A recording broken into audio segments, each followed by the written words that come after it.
January the 1st, 2010. I have been understanding that it's going to be 2007. Ladies and gentlemen, that's just in a few months' time. And so I'm asking the panel, this idea of hurry up and wait. Do we have the time to hurry up and wait? And is that your understanding as well? Sort of the expediency of time here. Thank you. Okay, thank you. No, we don't have the time to hurry up and wait. What we can do right now, and what I found very effective during this last election, is start letting people know who these players are that are doing this to us. It's not this phenomenal corporation that is wanting us to become part of this North American Union. It's a bunch of businessmen that want this to happen. So when you say, okay, it's the CEO of Canfor, Jim Sinclair. It's the CEO of BC Hydro. It's the CEO of Terracin Gas. It's the CEO of Air Canada. All of a sudden, people go, what? Wait a minute. Who gave them that right? Who gave them that power? Ah, so much more makes sense.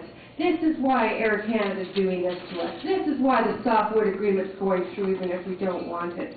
When you start naming those names and naming their positions of power and the companies that they control, so much more makes sense to your average person. And they go, aha, we can stop these players from doing this. And now's the time to do it. The best way we can stop them is to shed the light on them and bring them out to the open and demand to know why they're selling us out. Right on. I take it that within the next 2 months, and that's what it really is, that before the end of this weekend, some sort of a strategy must be arrived at. Yes, there has been a lawsuit, the people versus the banks, and it started about a year ago, was in the courts. It didn't succeed. It got delayed because the lawyers for the banks were not prepared for it, had to get more information, or they were squirming. It was postponed till last February, and within 20 minutes the judge walked out, and nothing was resolved. Now the bankers will squirm because they want the system as it remains. I think we could come to the point where we could start laying charges against our politicians for being complicit with the thievery that is going on.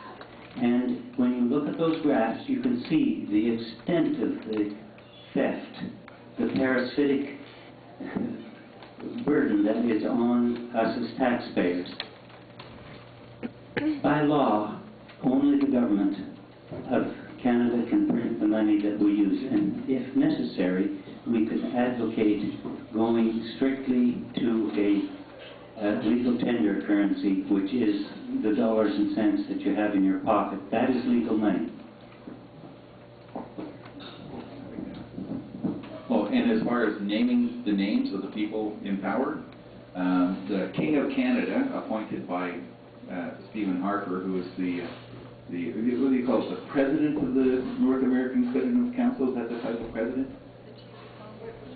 No, the North American Competitive Council. They're the ones heading up the. Is that president? Yeah. Jean Chrétien's not. Jean Chrétien's the son-in-law. Paul Desambres Jr.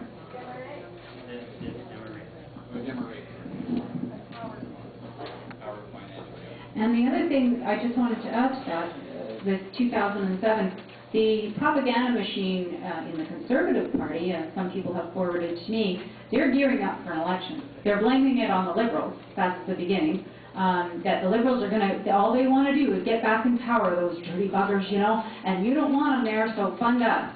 And I think it's key that we are ready and that we make sure that all of Canada realizes this next election, I mean, it's critical. We have got to be out there in full force. You have got to go back to your communities and find good, solid, strong, incorruptible people that you can put forward as Canadian Action Party candidates. It is critical.